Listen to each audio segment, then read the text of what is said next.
Bismillahirrahmanirrahim. Assalamualaikum warahmatullahi wabarakatuh.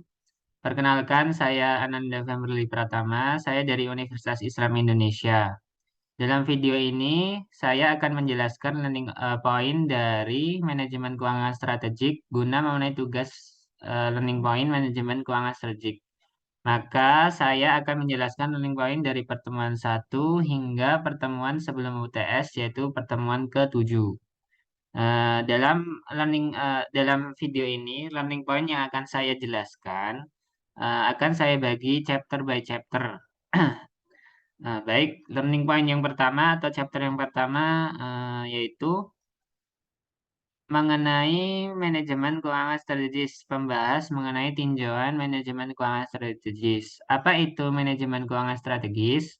Pengertian dari manajemen keuangan strategis sendiri adalah alokasi sumber daya yang langka untuk mengidentifikasi kemungkinan strategi di antara peluang yang bersaing dan mengambil tindakan yang diperlukan untuk memantau kemajuan peluang yang dipilih sehingga dapat mencapai tujuan yang ditetapkan. Selanjutnya, mengenai keputusan manajemen keuangan. Dalam keputusan ini dapat dibagi menjadi tiga, yaitu investment decision, financing decision, dividend decision.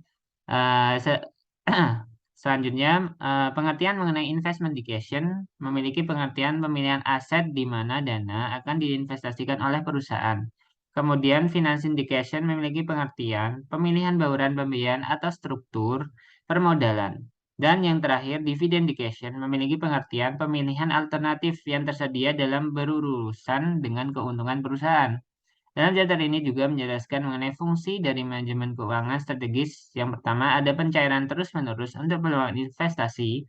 Yang kedua, pemilihan peluang yang paling menguntungkan. Ketiga, penentuan bauran optimal dana internal dan eksternal yang diperlukan untuk membayar peluang ini. Kemudian, yang keempat ada pembentukan sistem kontrol keuangan yang mengatur perolehan dan disposisi dana. Dan yang terakhir, yang kelima, analisis hasil keuangan sebagai panduan untuk pengambilan keputusan di masa depan. Untuk learning objektif yang kedua, yaitu membahas mengenai chapter 2, mengenai hubungan keagenan dan tata kelola perusahaan. Teori keagenan tersebut menjelaskan hubungan keagenan di mana hubungan keagenan merupakan suatu kontrak di mana salah satu atau lebih orang, prinsipal, atau memerintah orang lain atau agen untuk melakukan suatu jasa atas nama prinsipal serta memberi wewenang kepada agen membuat keputusan yang terbaik bagi prinsipal. Terdapat tiga asumsi sifat dasar manusia guna menjelaskan teori agensi tersebut. Menurut Sehat, manusia pada umumnya mementingkan diri sendiri. Manusia juga memiliki daya pikir terbatas mengenai persepsi masa mendatang. Kemudian juga manusia selalu menghindari resiko. Asumsi yang dibangun oleh teori ini bahwa manusia adalah makhluk yang rasional dan bersifat homo economicus. Manusia yang rasional akan selalu mengambil keputusan yang memaksimalkan kepentingan pribadinya, walaupun terkadang harus mengorbankan kepentingan yang lain. Tiga tipe potensial konflik of interest, yaitu yang pertama ada managers versus shareholder, kemudian ada shareholder versus bondholders, kemudian yang terakhir ada shareholders versus shareholders. Selanjutnya, learning point yang ketiga membahas mengenai chapter 3, yaitu mengenai analisis kelayakan usaha. Apa itu analisis kelayakan? Analisis kelayakan yaitu proses menentukan apakah suatu ide adalah fondasi yang layak untuk menciptakan hasil yang sukses. Terdapat jenis analisis kelayakan. Yang pertama ada industri dan market. Industri dan market itu untuk menentukan seberapa menarik suatu industri untuk bisnis baru dan untuk mengidentifikasi ceruk yang menguntungkan.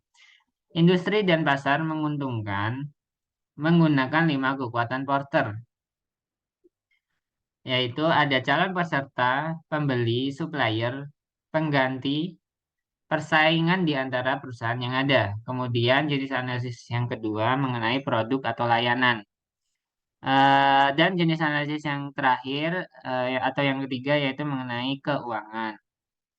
Dalam hal ini, analisis kelayakan usaha juga membahas mengenai karakteristik proyek. Terdapat beberapa jenis karakteristik proyek. Yang pertama, proyek independen. yaitu proyek yang penerimaannya atau penolakannya tidak mencegah penerimaan proyek lain yang sedang dipertimbangkan. Proyek dependent, proyek yang penerimaannya tergantung pada penerimaan satu atau lebih proyek lain. Kemudian yang ketiga ada proyek yang saling eksklusif, proyek yang penerimaan menghalangi penerimaan satu atau lebih proyek alternatif. Dan yang terakhir ada sequencing, sebuah proyek berisi opsi untuk berinvestasi dalam proyek lain. Selanjutnya yang keempat, learning objektif yang keempat mengenai penganggaran modal dan kasus untuk NPV dan IRR. Dalam hal ini, NPV dan IRR memiliki potensi masalah di bawah proyek yang saling eksklusif. Peringkat proposal proyek dapat membuat hasil kontradiktif yang dipengaruhi oleh skala investasi, pola arus kas, dan kehidupan proyek. Dalam hal ini juga menjelaskan mengenai keuntungan MIRR dibanding IRR. Yang pertama, keuntungan MIRR dibanding IRR yaitu IRR mengasumsikan bahwa arus kas proyek diinvestasikan kembali di IRR itu sendiri. Sedangkan MIRR mengasumsikan bahwa itu diinvestasikan kembali dengan biaya modal yang merupakan asumsi yang lebih realistis. Keuntungan MIRR dibandingkan IRR yang kedua yaitu MIRR menghilangkan beberapa masalah IRR. Kemudian yang selanjutnya membahas mengenai apakah MIRR sebagus NPV. Untuk proyek independen, NPV, IR, dan MIRR selalu mencapai kesimpulan terima tolak yang sama.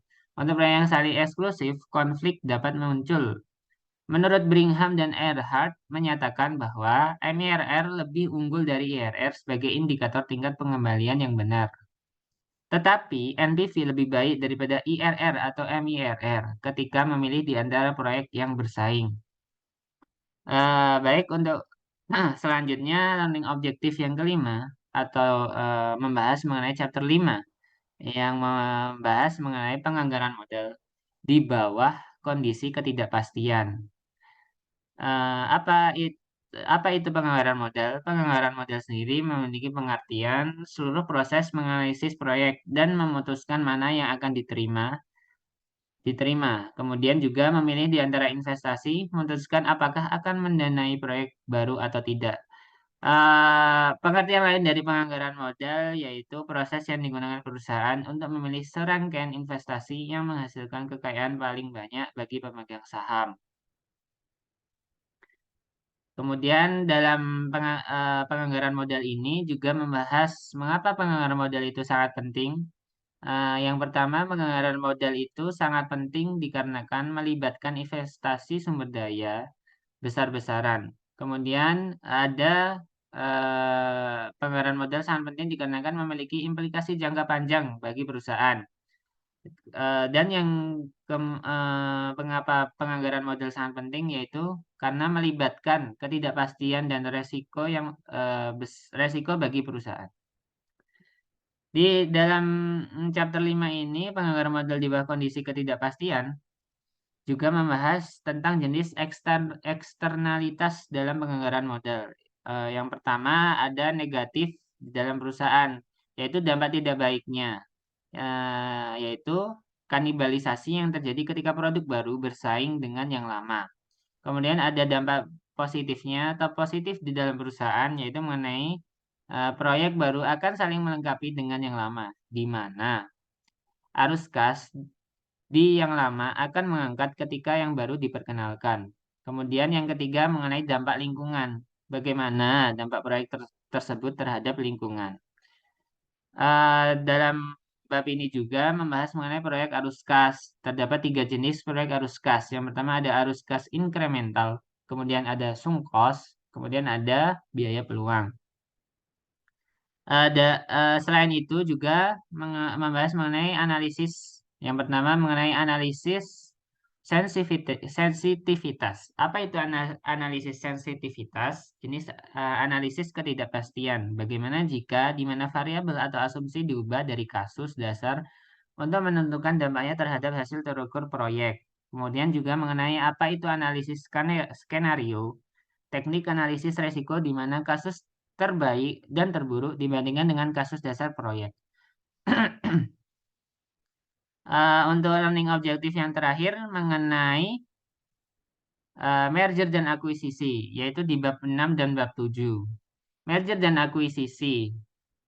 Merger sendiri memiliki pengertian suatu proses penggabungan dua perusahaan atau lebih menjadi satu perusahaan saja, di mana perusahaan tersebut mengambil dengan cara menyatukan saham berupa aset dan non-aset perusahaan yang dimerger. Akuisisi adalah pembelian suatu perusahaan oleh perusahaan lain atau oleh kelompok lain investor di mana membeli sebagian besar atau seluruh saham perusahaan lain dengan tujuan untuk mengambil kendali. Merger dan akuisisi sendiri memiliki perbedaan. Perbedaan merger dan akuisisi sendiri yaitu mengenai kepemilikan. Yang pertama, merger itu dua perusahaan digabung secara relatif sama. Nama dari perusahaan yang dimerger mungkin dari salah satu perusahaan atau kombinasi dari kedua perusahaan.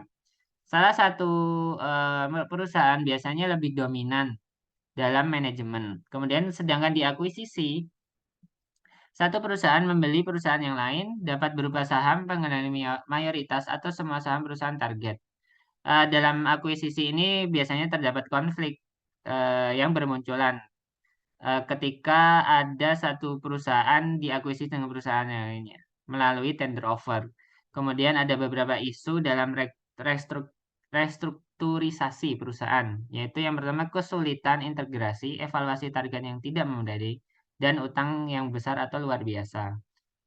Selain itu, merger dan akuisisi memiliki alasan mengapa perusahaan memiliki merger dan akuisisi. Yang pertama ada meningkatkan kekuatan pasar, resiko lebih rendah dalam mengembangkan produk, meningkatkan diversifikasi, mengembangkan kemampuan baru. Dalam terdapat tiga motif bagi perusahaan untuk melakukan merger. Yang pertama ada strategic motif, kemudian financial motif, dan yang terakhir managerial motif. Eh, untuk strategi motif strategis bagi perusahaan yang melakukan merger yaitu extension, bertujuan meningkatkan cakupan dalam hal produk atau pasar. Finansial motif untuk menstabilkan pendapatan perusahaan dan mengurangi WACC. Sedangkan managerial motif perusahaan yang melakukan merger yang personal insentif, kekuasaan dan gaji berkorelasi positif dengan ukuran perusahaan. Itu dari learning objective yang terakhir. Mungkin ini video, mungkin ini poin terakhir dari learning objektif yang saya ambil dari pertemuan 1 sampai dengan pertemuan 7. Kurang lebihnya mohon dimaafkan. Sekian dari saya. Wassalamualaikum warahmatullahi wabarakatuh.